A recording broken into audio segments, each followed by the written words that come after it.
All right, here we go. Ride for the Phoenix continues. Continues. So, hi everybody. I'm Renee Bohr with my cycling buddy Tommy O'Donnell. And Tommy, I got to tell you, I talked with our mutual friend John Haran today, Oh, nice.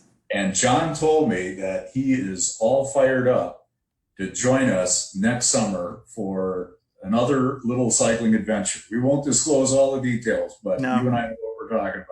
Yes. Oh, that'll More be great. a challenge, same thing, Yep. raise money for North Mondale College Prep. So There you you you go. told me you had another ride left in you, and I heard you're seriously training too. Is that true? Every day. Yep. Every day, At least a mile a day. That's my a goal. mile. That mile a day, keeps the doctor away. That's right. That's a saying in there somewhere. Very good. Well, Love I'm, it. I'm getting out tomorrow, so Oh, perfect. There you go. Well, so introduce tonight's guest. yes. I'm really excited about this person that's All joining. right. So, But Charlie, we Cass. can get started. Yeah. So, Cass, thanks for joining us. How would you say your last name? Findlay? Is that Findlay. Yes, Findlay? Findlay. All right.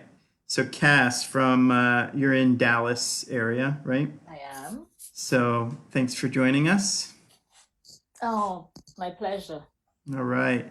So, we'll get to hear your story and can't wait for that. So, first, I will ask our leadership question of the day. And this one is from Makita Lee. And she asked, how do you get out of your own way, believe in yourself to become the best version of yourself? Right? So we'll hang on to that one. But first we'll get to know you a little bit more and your story. So so if you want to just start, a brief background about where you grew up, you know, how you got started in business and some, career highlights and stuff like So, that. well, just in case you couldn't tell from my accent that I'm from the Caribbean, let's put it out there. All I was right. born and raised in the Caribbean. In fact, to be specific, I was born and raised in the little island of St. Vincent, Oh, okay. which many people probably don't know, especially if you're on the West Coast or in Texas. If you're from New York or somewhere in the East Coast, it's much more known then. No, it is not close to St. Thomas or St. John. It is further south. It's actually closer to South America. I think it's about 1,300 miles southwest of Miami. Okay. Hmm. So if you have any idea where Barbados is, you're real close. All right. That helps. So I was born and raised some of my life in St. Vincent, moved around a bit from St. Vincent to Trinidad, back to St. Vincent. Um, I was born to a single mother, one of five children. Uh, it was life. We come from very humble beginnings. Let's just put it that way. And by very humble, I mean really humble. I'm not trying to say dirt poor, but I mean dirt poor. And and the interesting thing, the one thing that stands out most to me, that's the game changer in my life's situation, is education. Hmm. It is it was a game changer. In any event, back when I was 19, which is just a few years ago, I got a job in an accounting firm back in the Caribbean and became exposed to the world of accounting. All of that to say that this is all I've ever done. Hmm. I've never done anything but this in one form or another. And back in 2014, I moved from California to Texas, which of course omits the fact that at some point I migrated and ended up in California. Yeah. That, which happened back in the 1990s in the first instance. So I moved to California, I think it was 96. And I spent a year there, and then I moved to Italy in 97. And I Wow. spent 2 years there. I moved to Italy because I took a job with the United Nations, and my duty station was Rome. So I spent 2 years there, and in 99 I came back to California and stayed there until I moved to Dallas in 2014. Very In cool. In Yeah. 2015, I started an accounting practice, which was a constant and persistent dream of mine. It was interesting because in my mind, when I was growing up and dreamt about it, it took the form of a brick and mortar down the street that people could walk in because that's what I knew. Well, life have a way of disrupting your plans, and with all this internet and everything else, and having clients in California, my biggest client is still in California. Um, it ended up that I turned into a virtual presence. While I have an office space, I hardly ever use it because I only go there to meet people when they really insist on meeting at the office. Mhm. I Most of my tools, all of my tools are cloud-based, so I don't really need to be sitting in a brick and mortar. The people Mhm. who support me we don't sit in the same office. They're all so it's a virtual thing, which works really, really well because now I have Sure. clients in California, I have clients in New Mexico, I have clients in Texas, and looking at Colorado. So Mhm. that the fact that it's virtual has helped a whole lot. Good. Yeah. Yeah. And you have a family. I do. Have well, I have a young man who is in his 30s. And then I have siblings, four of them, and I have six nieces, one grandniece, one grandnephew. Nice. Yeah. Cool. Does a lot of And your family still live in St. Vincent, or did a everybody? lot of my family live in Trinidad. I Ah. have one sister who lives in St. Vincent. She used to live in New York for a long time and then decided that she had it. She packed up, she moved back to St. Vincent because she wants a quieter life. Yeah. And I get it. If I lived in New York, I might have moved. Yeah. I wouldn't doubt it. Yeah. Yep. There you go. So this is interesting. So I actually live in Minneapolis. And when we think of vacationing, my wife and I like to go to the islands. And we haven't been to St. Vincent, but we've been to a lot of them. And I'm always curious because I was in Belize a few years ago and I was walking down the beach and it was a restaurant right on the beach Mhm. and it said, closed, we're on vacation.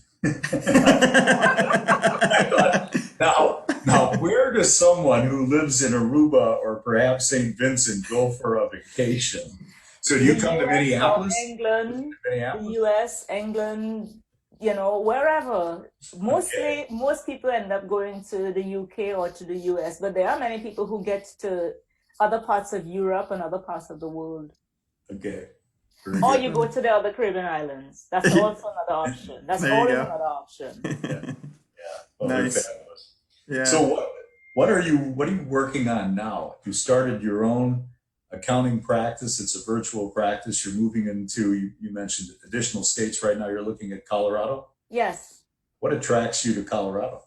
Well, I have a couple of prospects who reached out to me, and so if someone reached out to you and say, "Hey, we want to talk to you about doing business with us," you don't say no, especially when there is no, you don't have that physical barrier because, and they are actually one of the reasons they reached out to me is because I was virtual. They are looking for Sure. remote work because let's face it, being able to be a virtual presence and work remotely does actually benefit the client to the extent that you don't have certain overheads.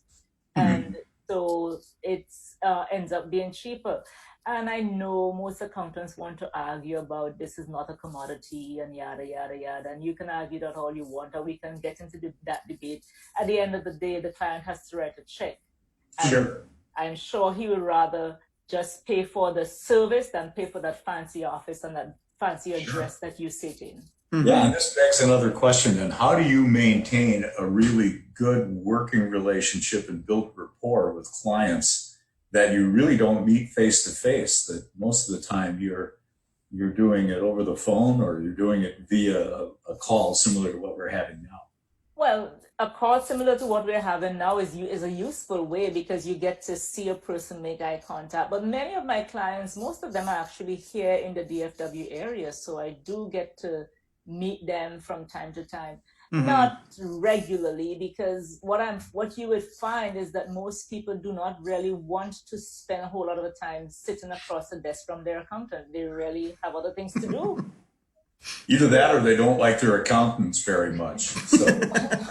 Well, a part of the reason for that is usually when you come to see your accountant, it always involves problems with the IRS. Right. We don't want that. Yeah, exactly.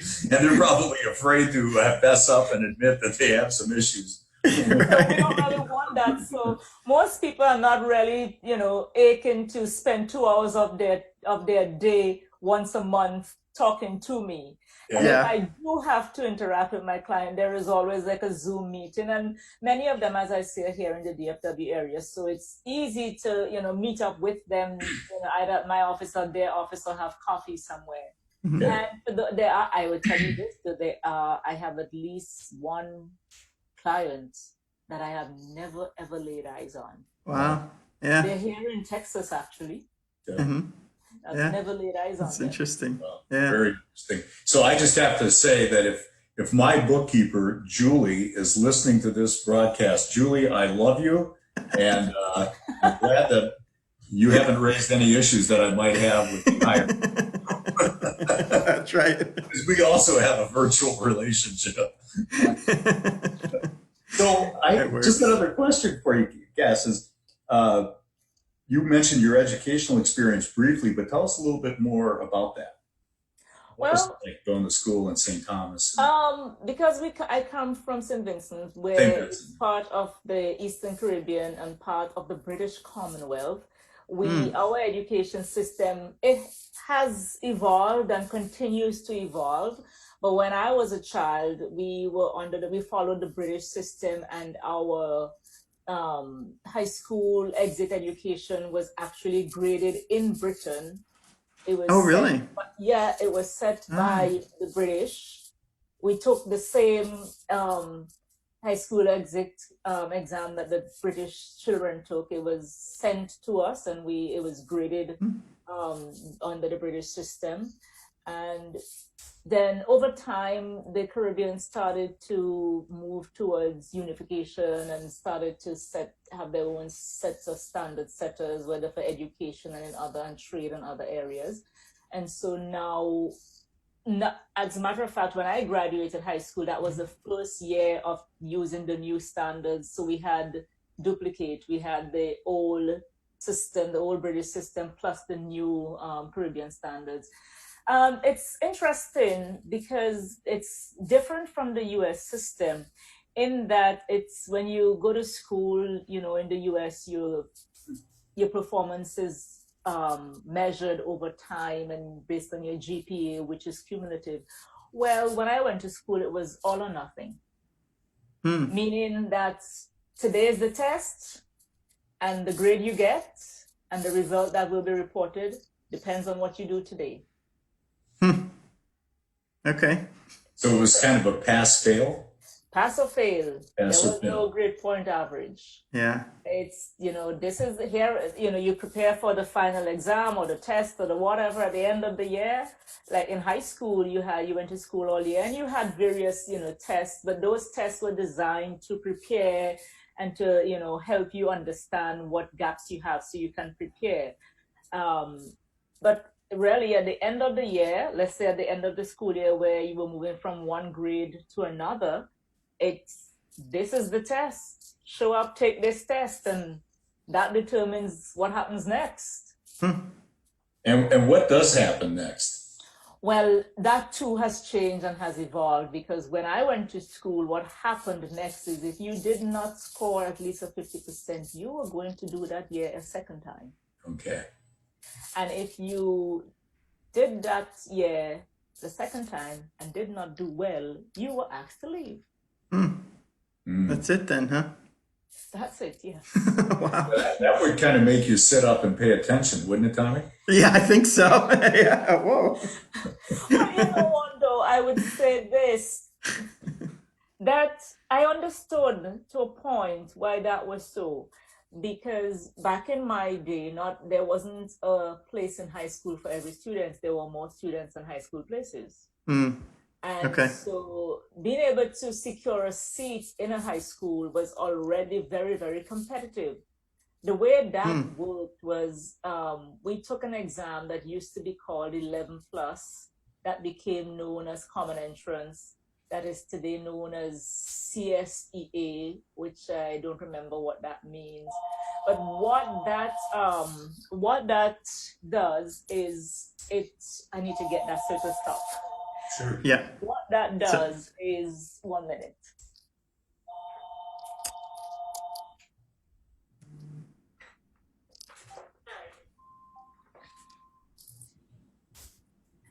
Yeah, having limited number of places and having to take that test is, you pass the test and hmm that determines if you got a seat in a high school. Hmm. And your placement on the test determines what high school you got a seat in. And Hmm. all high schools are not even. Hmm. They're not all equal. Wow. Meaning the better you do, the better the hmm seat you sit in. Right. And the better the seat you sit in for the next 5 years pretty much helps to determine how well you do at the high school exit exam. Hmm. So then, like, with the job, to follow on with that, like, did you pick accounting, or was that like something that was assigned to you, or how does that? And no, it sort of picked me because hmm just like there were challenges and there still are, but just like there were challenges with getting a seat in high school, the Caribbean is such that the Eastern Caribbean anyhow is serviced by the University of the West Indies. The University of the West Indies, and then there's University of Guyana, and then I think there's University of Trinidad, which is a newer, it's a slightly different system. But basically, most people from the Eastern Caribbean, if you're gonna go to university, hmm your first option is University of the West Indies, but there is a challenge. University of the West Indies has 3 campuses. There's one in Jamaica, there's one in Barbados, and there's one in Trinidad. You notice I didn't say St. Vincent, St. Lucia, Grenada, Dominica, all Mm, of those other ones. You notice there we didn't mention those, right? no. There is no campus there. Interesting. So it became really, really competitive getting to go to university. Hmm. And depending on the island you come from, which most of the islands who do not, all of the islands who do not have a campus located there, the cost of college is borne by the student, exclusively by the student. Hmm. Over time, that has changed, where now there's some loans and some grants and so on, but not a whole lot. Still, even today, for the most part, if you are a student in a country that does not have a physical campus, the hmm cost of going to college is prohibitive. Wow. Yeah. So, all of that to say this, I graduated high school and I was an excellent student, but I graduated high school and now, like I said earlier, I'm the second of 5 children born to a single mother. hmm Um, she came from very humble beginnings, and the idea of my going to university was, well, let's just say we couldn't afford it. Right. We simply couldn't afford it. Hmm. So what happened is, and even without going to university, there were economic struggles in my family. So we had a cousin who was a British chartered accountant and had an accounting practice. And my mom went and spoke to him and said, my daughter graduated high school. She did really well. These are all the passes she got. And, I'm so proud and so on. But now I don't have the money to pay for her to go on to do anything else. Wow. And so Yeah. my cousin said, well, let her come and give her a job. And Yeah. here I am today, still in the Huh. accounting profession. That's, So I didn't choose it. It chose me. yeah. Wow. That's amazing. Yeah. Yeah. We definitely would, I would say, as a whole, take access to the educational system for granted, for Yes. sure. I mean, you don't even Yes. think twice about is there a Yes. school, right? Is there a place in a high school for Johnny? Of course there is. You don't Yeah. think about that. It's just taken for granted Johnny's going to go to high school. Wow. Yeah, Yeah. absolutely.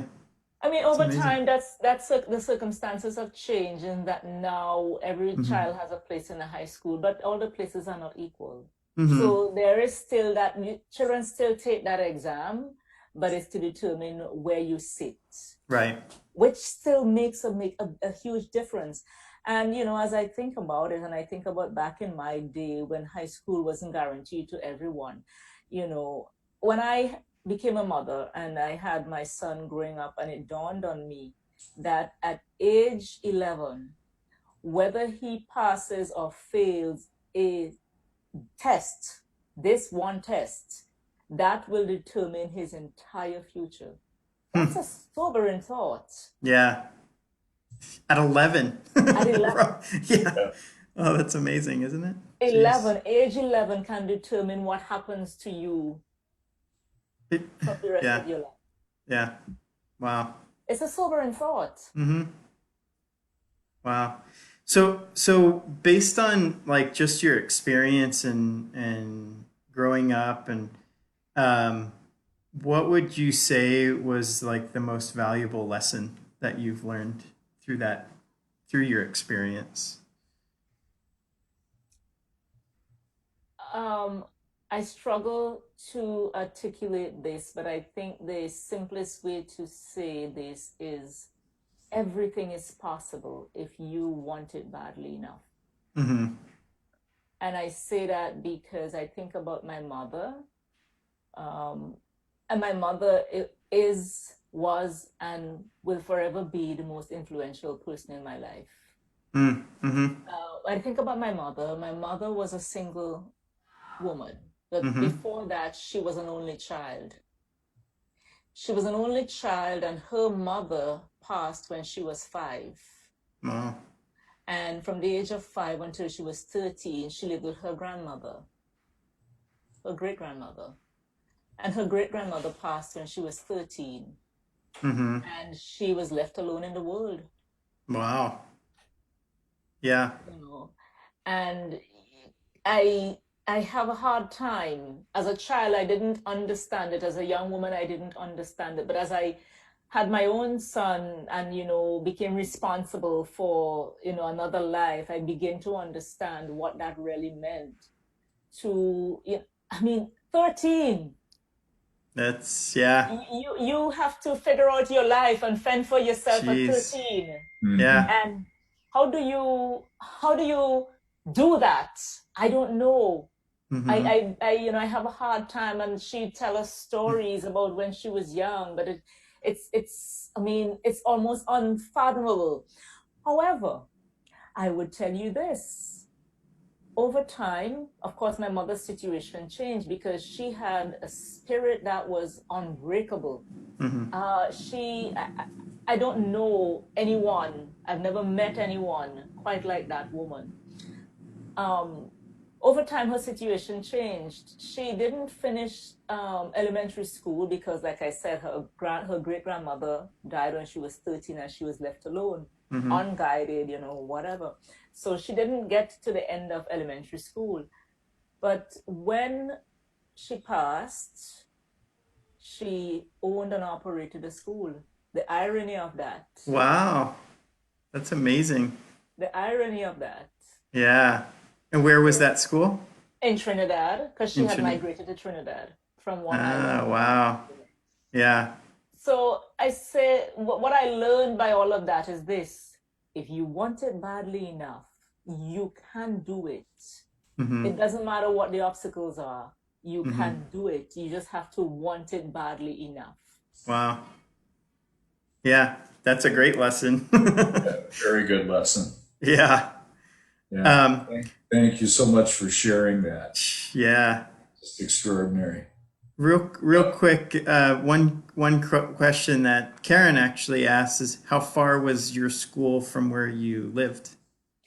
It, um, it wasn't very far. In Hmm. elementary school, we lived It took us about half an hour, and we walked to school back and forth. It took us half an hour, 40 minutes to and from, walking quickly to and from school. So it wasn't really very far. And in high school, I was 2.5 miles away from school, and home were 2.5 miles away. So Okay. it wasn't, well, here is the thing you have to remember is that St. Vincent is 133 square miles, and this is a multi-island state, meaning that there are many, because it's actually St. Vincent and the Grenadines. But the island of St. Vincent, which is the main island, is where I was born and raised.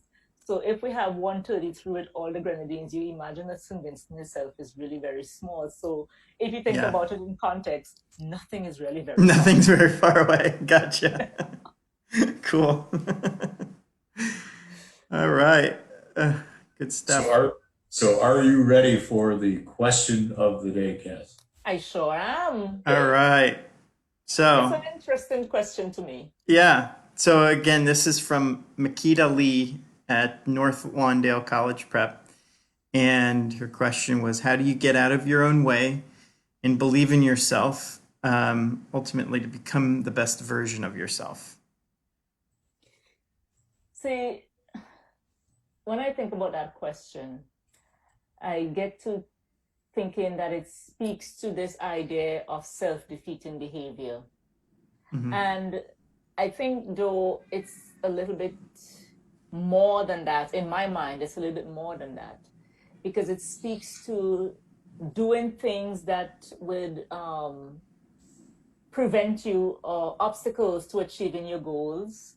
But I also think it speaks to not only doing what you should not do, but not doing what you should do. I think it's a two-prong. You must consider two sides of it. The things that I do that I should not do, that's really impeding my own development and my own success, and the things that I should do, but I am not doing. I don't think we should consider this discussion without considering both sides of it. Right. A lot has been written. A lot has been written. There are many gurus that talk about, self-defeating behavior. And I think I agree with most of it. But like I said, I think I want to add a little bit more to it. Not just the things that I'm doing wrong, but the things that I should be doing right. In my mind, I don't think we can address getting out of your own way and self-defeating behaviors without addressing the need for clarity in terms of what are your goals. Be very clear, what are your goals? And more importantly, why do you seek these goals? So I think more than anything else, we have to first consider the what and the why. And I say why because in my mind, in my own personal situation, the why far exceeds the what. And because of my why, because in my particular case, the why is such that it's bigger than I am. Sure. Yeah. So I think, first of all, the first thing that one needs to do is to be very clear what is your why and what is the what and what is the why. And by doing that, you learn to recognize self-defeating behaviors.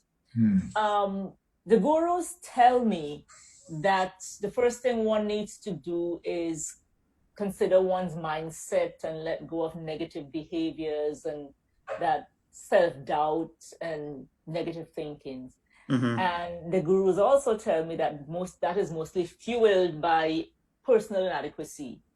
An individual think that he or she is not worth it, not good enough, not bright enough, not strong enough, not fast enough, whatever it is you can substitute in front of enough. Sure. The gurus say that's really one of the main causes of self-defeating behaviors. Right. On a personal level, one of the overarching principles of my life is to honor my mother's memory. As I said, she was, is, and will always be the most influential person in my life. And I think one of the ways, the way that I want to honor my mother's memory is to make a lasting contribution to my siblings. I express it by saying to make a lasting contribution to the people who bear her name. Sure. That's how they are more important to me than me. I think that, I do not stand on my own. I'm part of something. And in my mind, being part of that something is more important to me than anything else I could ever be. Mm. And so because of that, that's the why of what I do. Mm-hmm. Wow. My goal, the overarching goal of my life is to make a lasting contribution to the people who bear my mother's name. So for that reason, I have very little room in my life for self-doubt, Mm-hmm. because it's not about me. Sure. It's really not about me. I don't have the time or the privilege to sit here and say, well, I'm not good enough or I'm not fast enough. No, you have a responsibility. Instead of thinking I am not good enough or fast enough or strong enough or bright enough, my mindset is you have a responsibility to do this. So I'm not focused on the doubt. I am focused on, why do I need to do this? Well, I have a responsibility, so I have to do this. I have to do it. I simply have to do it. And because I am a boots on the ground type of person, I recognize I have a responsibility, and then I have to come up with a clear plan of action. How am I going to do this? And I say that because I think that is really, it is, as I said from the beginning, while I get that is important to not do things that torpedo your growth and your goals, it is more important to do things that will facilitate. So that's why I want to throw here, have a clear plan of action.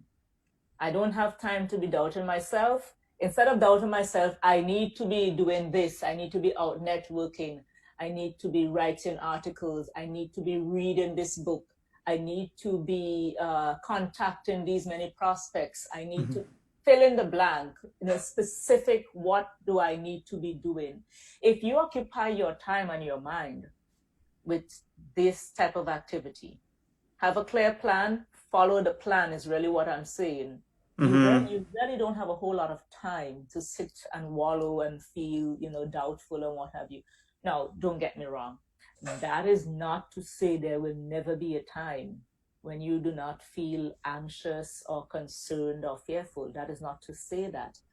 However, I would say this, when those times, when you experience those sentiments and feelings, it is necessary to acknowledge them.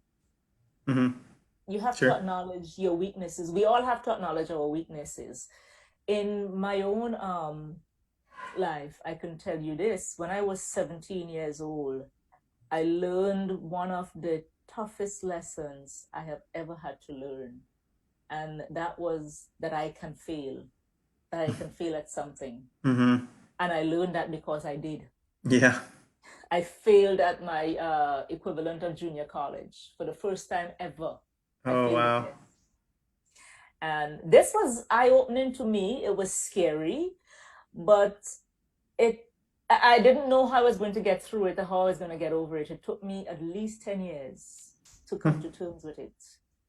And I think the lesson that I learned out of that was not even so much that I can fail, it was more that I am human. Right. Yeah.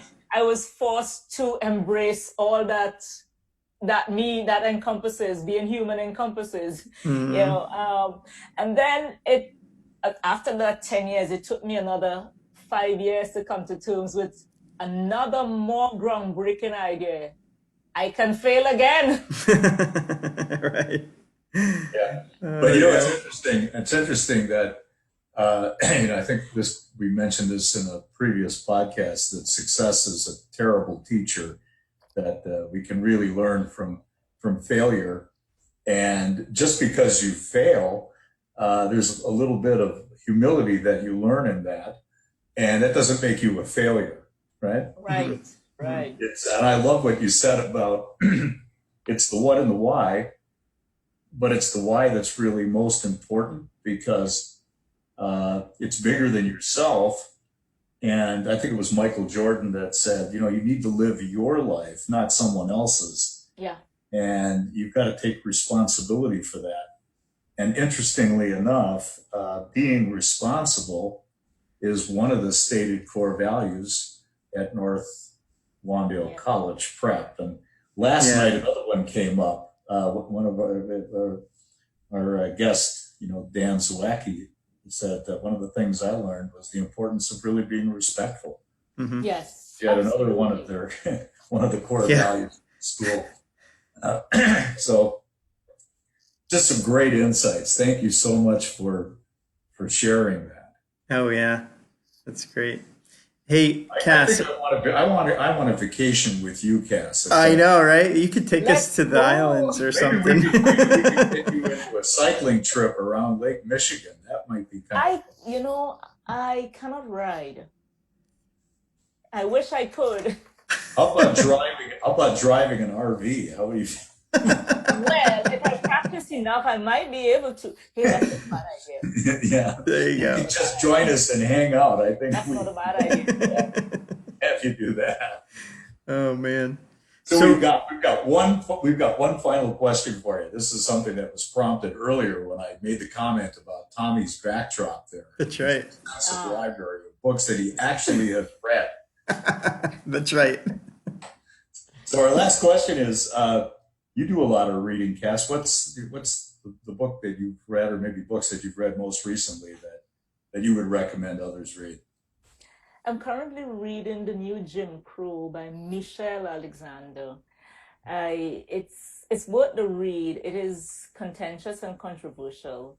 I get that, and I'm not trying to stir the pot, but I think it's worth, it's something to think about. The premise of the book is that mass incarceration is the new way of controlling the Black population. The whole idea of social engineering. Mm-hmm. And I know there's a lot to agree and disagree on. I don't debate that, but I do think the conversation is worth having, especially in our current environment where we're so polarized. Democrats to the left, Republicans to the right, Caucasians at the south, blacks and minorities to the north, and so on and so forth. And unfortunately, which is unfortunate, because the truth is, at the end of the day, we are just really people. Mm-hmm. There you go. Yep. There you go. Got I it. started checking the box where they ask for race. I always write in human. There you go. Which makes sense. I'm trying to start a movement. There you go. I think I'm gonna sign on. Yeah, it's gonna catch on just like groovy. Yeah, there we go. We're bringing that word back, doggone it. It's coming back. Groovy, bring groovy back. Yes, Yeah, groovy That's exactly. Renee, I think it's bring sexy back, but that's how that works. He's bringing groovy back. Bring groovy back. That'll be the word for next year's tour. I think we're going to have to get T-shirts made. I don't know if you can see this one, but it says, "I'm a psychologist." Psychologist. Yes. I saw. Perfect. All I work with business owners and leadership teams. Yep. That's Anyway, yeah. all right. So it's been just a wonderful experience having you on today. Thank you so much for taking time out of your busy schedule, and good luck with your new client acquisition in Colorado. Yeah. Well, there are a lot of marijuana facilities and all kinds of marijuana related things in Colorado. It's supposed to be a really flush with cash. Yeah, So, you'll have a lot of businesses to help out. yeah, I don't know. The AICPA frowns on it, so I don't know. Okay. There you go. Oh man. All right. So real quick, so we are still, raising money for North Lawndale College Prep in Chicago, and what I'll be doing is posting a link to donate to North Lawndale in the comments of this video. I found that I was trying to add a Facebook donate button to these lives, but it's just not happening. So I'm going to end up putting a link to donate in the comment section. So if anybody watching this wants to help them out, and you can just click on the link there. Yeah. And our goal is to raise a minimum of $1 million. Mm-hmm. And that sounds like an extraordinary number, but all you need is you just need to reach out to 1 million people who will all give you $1. That's it. It's about quantity. So it's really about getting as many people involved as we can, right? Yeah. Yeah. So, I mean, besides getting to know awesome people like yourself, Cas, we're as we keep doing this, we'll keep, spreading the word and reaching more and more people, Yeah. Very good. Anything is possible if you want it bad enough. There you go. That was the lesson for the day. Absolutely. Thanks for bringing us back to that. Yeah. I wish you a groovy evening. Yes, that's coming back. It totally works. Sneak that in there too. All the best to you, Cas. Take care. Thank you. All Guys. right, Thanks. Have a groovy evening. All right. See you guys later.